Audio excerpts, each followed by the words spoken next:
তো হ্যালো বন্ধুরা, চলে এলাম আজকে আরও একটি গুরুত্বপূর্ণ হওয়ার খবর নিয়ে।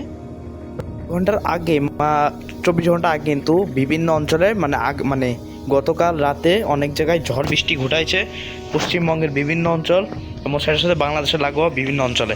এবং আমি 24 ঘন্টা আগে আপনাদের ট্র্যাক করে দেখাচ্ছি যে কেমন ঝড় বৃষ্টি হয়েছিল। তো সর্বপ্রথম আমরা একটা জিনিস করিনি বন্ধুরা, একটুখানি ওয়েট। তো বন্ধুরা, আমরা দেখতে পাচ্ছি এখানে সরাসরি উপগ্রহ চিত্রের মাধ্যমে আস্তে আস্তে আসছে। দেখুন মেঘটি কীভাবে তৈরি হয়েছিল। প্রথমে বিহার আর ঝাড়খণ্ড থেকে আসা শুরু হয়েছিল, তারপরে কিন্তু পশ্চিমবঙ্গের বিভিন্ন অঞ্চলে কালবৈশাখী ঝড় বৃষ্টি আছে। তার সাথে আমাদের খুলনার উত্তর অঞ্চল এবং রাজশাহী মেহেরপুরের দিকে বিভিন্ন অঞ্চলে কালবৈশাখী ঝড় হয়ে ধীরে ধীরে সিলেটের দিকে চলে গেছে। কিন্তু অনেক ব্যাপক আকারে ঝড় বৃষ্টি হয়েছে বন্ধুরা, অনেক ঝড় বৃষ্টি হয়েছে বলা যায়। এবং কৃষ্ণনগর, রাজশাহী, বোলপুর, আসানসোল, দুর্গাপুর, কলকাতা, হুগলি, চুঁচুড়া, তারপরে চিত্তরঞ্জন, আসানসোল, তারপরে হচ্ছে কৃষ্ণনগর, নদিয়া, বর্ধমান, এসব জায়গায় কিন্তু বিভিন্ন অঞ্চলে কালবৈশাখী ঝড় হয়েছে। জামশেদপুর, খড়গপুরের দিকেও হয়েছে এবং পূর্ব মেদিনীপুরে, এবং বাংলাদেশের রাজশাহী, পাবনা, যশোর, কুষ্টিয়া এবং খুলনার উত্তরভাগ, লোহাগাড়া এবং আংশিক মাগুরার দিকে, এবং রাজশাহীর উত্তরে বগুড়া, গাইবান্ধা, ময়মনসিংহ, সিলেটের দিকে হয়ে এই মেঘটি আস্তে আস্তে বিদায় নিছে। তো আজকেও কিন্তু বিভিন্ন অঞ্চলে কালবৈশাখী ঝড় আসতে চলেছে। আমি দেখাচ্ছি কোথায় কেমন আজ কালবৈশাখী ঝড় হতে পারে। তো আমরা দুপুর 2টার দিকে দেখতে পাচ্ছি সেই একই নিয়মে বা একই পজিশনে বা পশ্চিমবঙ্গের বিভিন্ন অঞ্চলে, যেমন এই যে আসানসোল, বোলপুর, বাঁকুড়া, পুরুলিয়া, কুদিনাথ, ধুমকা, বর্ধমান, হুগলি, চুঁচুড়া, চন্দ্রকোনা, কোলাঘাট, খড়গপুর, চাকুরিয়া, কলকাতা, চিত্তরঞ্জন এবং বাংলাদেশের যশোর, খুলনা, কুষ্টিয়া এবং খুলনা, ফিরোজপুর, বরিশাল, লক্ষ্মীপুর, ফেনী, চাঁদপুর, রাজশাহী, ঢাকা, খিলগাঁও, কাপাসিয়া, শ্রীমঙ্গল উপজেলা এবং জাকিরগঞ্জ এবং জুড়ির দিকে বিক্ষিপ্ত কালবৈশাখী ঝড় সম্ভাবনা আছে। তবে সব অঞ্চলে একই সময় হবে তা না, বিক্ষিপ্ত হবে, ছড়িয়ে ছিটিয়ে হতে পারে ঝড় বৃষ্টি, এবং রংবদু, রাঙামাটির দিকেও হতে পারে। তো বন্ধুরা, ট্রেনে দিয়ে থাকে দুপুর 3টার দিকে ভারী মাত্রা কালবৈশাখী ঝড় হতে পারে বন্ধুরা, ঠিক আছে। আজকে পশ্চিমবঙ্গে একটু বৃষ্টি বেশি হতে পারে বন্ধুরা। কোন কোন জায়গায়?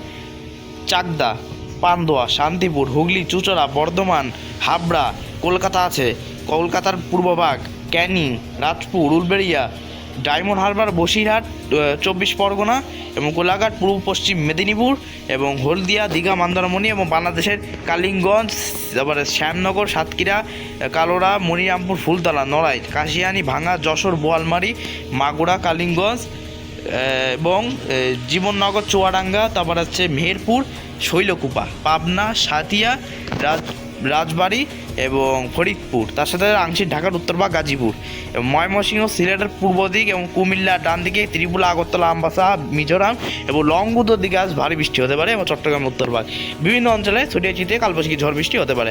সম্ভবত এটি আমি বলে দিই, দুপুর 2টা থেকে রাত 10টা বা 11টার মধ্যেই কিন্তু এই ঝড় বৃষ্টি কালকে যে টাইমে ঘটাইছিল আজকেও সেটা আমি ঘটানোর প্রবল সম্ভাবনা আছে। তো আগামীকাল 17ই মার্চ মঙ্গলবার দেখতে পাচ্ছি বিভিন্ন দেশে বিভিন্ন অঞ্চলে ফের ছড়িয়ে ছিটিয়ে যে একটু হলে বৃষ্টি হতে পারে, তবে বৃষ্টির সম্ভাবনা একটু কম আছে। 18 তারিখে নিতে দেখায়, 18 তারিখের দিকে সিলেটের দিকে বৃষ্টি হচ্ছে বিকেল 6টা বা 5টা নাগাদ। ফের বাংলাদেশের যশোর, ঝিনেদা, চুয়াডাঙ্গা, চৌগাছা এবং মেহেরপুরের দিকে কালবৈশাখী ঝড় বৃষ্টি হতে পারে, পাবনা এবং তার সাথে সাথে নদিয়া, কৃষ্ণনগর, বর্ধমান, সালার দিকে বৃষ্টি হতে পারে। তার সাথে শিলাবৃষ্টিও কয়েক পশলা হলেও হতে পারে। তো আস্তে আস্তে আগে দিচ্ছি 19শে মার্চ যদি নিতে থাকে, 19শে মার্চ কিন্তু আর কোনো বৃষ্টির সম্ভাবনা আমি দেখছি না। ত্রিপুরার দিকে হতে পারে। আগামী 20শে মার্চ কিন্তু ফের বিভিন্ন অঞ্চলে উত্তরের দিকে ভয়ঙ্কর কালবৈশাখী ঝড় আবার হবে। বগুড়া, শেরপুর, গাইবান্ধা, তারাকান্দি, সিংড়া, জামালপুর, রাজশাহী দক্ষিণ, মেহেরপুর, পাবনা, ঝিনাইদহ এবং পশ্চিমবঙ্গের থেট্টা, কৃষ্ণনগর, নদিয়া, টাঙ্গাইল, তারাকান্দি, ময়মনসিংহ, সিলেটের দিকে, সুনামগঞ্জের দিকে বৃষ্টি হতে পারে। তার সাথে সাথে রংপুর, ভারতের আলিপুরদুয়ার, বনগাঁয়ন, তুরা এবং শিলিগুড়ি, জলপাইগুড়ি এবং ডিব্রুগড়ের দিকে হতে পারে বন্ধুরা। এবং আগামী 21শে মার্চ কিন্তু দেশব্যাপী কালবৈশাখী ঝড় হতে পারে। শুধুমাত্র তাই না, ঈদের সময় কিন্তু এই ঝড় বৃষ্টি হতে পারে। মানে ঈদের প্রথম দিন একটু কষ্ট হবে, তারপর 22 তারিখের থেকে কিন্তু কোনো বৃষ্টি আর হবে না বলা যায়। আকাশ পুরো পরিষ্কার হয়ে যাবে ইনশাল্লাহ। এবং 25 তারিখ বা 24 তারিখে ক্রমাগত তাপমাত্রা বাড়বে, 28, 29 বা 30 তারিখ পর্যন্ত ভয়ঙ্করভাবে তাপমাত্রা বা তাপপ্রবাহ হতে পারে। তারপরে কিন্তু 31 তারিখতে ফের ভয়ঙ্কর মাত্রা অতি তীব্র কালবৈশাখী ঝড় এই বছরের দ্বিতীয়বারের মতো হতে পারে বন্ধুরা। তো বুঝতেই পারছেন কেমন থাকতে পারে আবহাওয়া এবং কোন কোন জায়গায় আজ কালবৈশাখী ঝড় বৃষ্টি হলে সেটা জানিয়ে দিলাম। তো আমরা এবার সরাসরি চলে যাবো আমরা বৃষ্টির পরিমাণ মোড়ে। বৃষ্টির পরিমাণ কোথায় কেমন থাকতে পারে?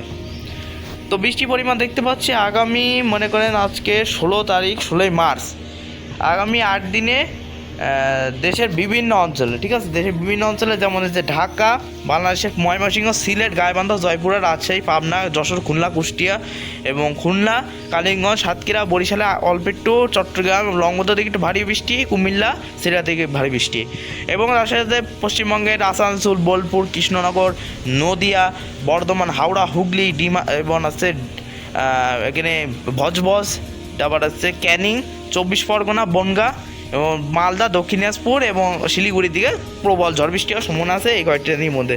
তো বুঝতেই পারছেন দুর্যোগপূর্ণ আবহাওয়া দুপুর থেকে সন্ধ্যা বা রাতের মধ্যে হয়ে যাচ্ছে বন্ধুরা। এবং তাপমাত্রা আজকে সর্বোচ্চ তাপমাত্রা বলে দিই কোথায় কেমন থাকতে পারে। আর সর্বোচ্চ তাপমাত্রা ব্যবসা গরমও আছে, আবার সেরকম গরম নেই বলা যায়। তো বাংলাদেশের রংপুর বিভাগের সব জায়গায় 28°C এবং রাজশাহী বিভাগের সব জায়গায় 32°C, ময়মনসিংহ সব জায়গায় 27°C, 22° থাকছে, সিলেটের সব জায়গায়, ঢাকার সব জায়গায় 30°C এবং খুলনার সব জায়গায় 30°C, বরিশাল বিভাগের সব জায়গায় 29°C, বরগুনা জেলায় 28°C, চট্টগ্রাম বিভাগের সব জায়গায় 29°C এবং তার সাথে লংগদু রাঙামাটির দিকে 22°, কক্সবাজার 28°। পশ্চিমবঙ্গের কলকাতা, হাওড়া, হুগলি, পূর্ব পশ্চিম মেদিনীপুর, দুর্গাপুর, কৃষ্ণনগর 30 থেকে 31, কলকাতা 24, দীঘা 31 এবং মালদা 31 এবং তার সাথে শিলিগুড়ি, দক্ষিণ দিনাজপুর সব 26, 27, আলিপুরদুয়ার, বনগাঁয়ন সব 26, 25, গুয়াহাটি, জলপাইগুড়ি সব 25 থেকে 26, শিলংয়ে 22, ডিমাপুর, ডিব্রুগড় এবং জন্নাটের দিকে 23°, গ্যাংটক, দার্জিলিংয়ের দিকে 20। তো বন্ধুরা বুঝতেই পারছেন কেমন তাপমাত্রা থাকতে পারে। আর সর্বনিম্ন রাতের তাপমাত্রা হতে পারে সারা বাংলাদেশে 19 থেকে 22°C বা 23°C করে এবং পশ্চিমবঙ্গের ঠিক একই 18 থেকে 25°C তাপমাত্রা থাকার সম্ভাবনা রয়েছে আজকে। তো উপগ্রহ চিত্র মাধ্যমে আমরা দেখাই এই যে দেখুন ফের কিন্তু উপগ্রহ চিত্র মাধ্যমে সে একই পজিশনে এই মেঘটা এখনও রয়েছে দেখতে পাচ্ছেন। এই যে এই এলাকাটা জুড়ে আজকে আবার বজ্র সেল বা বজ্র গর্ভ মেঘ ধীরে ধীরে হয়তো এইভাবে আসতে পারে ঝড়, নয়তো কীভাবে আসতে পারে বন্ধুরা আমি আপনাদের অ্যানিমেশনের মাধ্যমে জানিয়েছি। এখানে বন্ধুত বজ্র বৃষ্টি বা বজ্র মেঘ তৈরি হবে, যার ফলে এইভাবে আসতে পারে মেঘ বিভিন্ন অঞ্চলে, পশ্চিমবঙ্গের বিভিন্ন জায়গায় এবং তার সাথে বাংলাদেশের বিভিন্ন অঞ্চলে কালবৈশাখী ঝড় বৃষ্টি ঘটাতে পারে এবং ধীরে ধীরে এটি পূর্ব এবং দক্ষিণ দিকে চলে যেতে পারে। তো বন্ধুরা বুঝতেই পারছেন কৃষক ভাইদেরকে আগে ভাগে সতর্কতা অবলম্বন করতে হবে। বজ্রপাত হতে পারে, শিলাবৃষ্টি হতে পারে, কালকে শিলাবৃষ্টি হয়েছে বহু জায়গায়, নদিয়ার দিকে ভারী শিলাবৃষ্টি হয়েছে এবং রাজশাহীর ওই দিকেও কিন্তু বেশ শিলাবৃষ্টি হয়েছে এবং হাওড়ার দিকে কিন্তু অনেক ঝড় বৃষ্টি হতে দেখা গেছে আগামী গতকাল 24 ঘন্টার ভিতরে বিভিন্ন অঞ্চলে বৃষ্টি হয়েছে, ঠিক আছে। এবং আজ 16 মার্চ এবং 18, 19, 20, 20 এবং 30 মার্চ পর্যন্ত আমাদের বাংলাদেশে বঙ্গোপসাগরে কোনো ঘূর্ণিঝড় বা নিম্নচাপ আশঙ্কা নেই, তবে অ্যান্টিসাইক্লোন তৈরি হতে পারে মাঝে মধ্যেই, তো এটি স্বাভাবিক ব্যাপার এবং আরব সাগরে ঘূর্ণিঝড়ের সম্ভাবনা নেই। তো ভিডিওটি ভালো লাগলে অবশ্যই লাইক করবেন, কমেন্ট করবেন, সাবস্ক্রাইব করবেন। আপনারা অনেকে ভিডিও দেখেন কিন্তু সাবস্ক্রাইব করেন না, অবশ্যই সাবস্ক্রাইব করে আপনারা একটা সাবস্ক্রাইব আমাকে অনেক অনুপ্রাণিত করে। তো ভিডিওটি ভালো লাগলে লাইক করে দিন, ধন্যবাদ।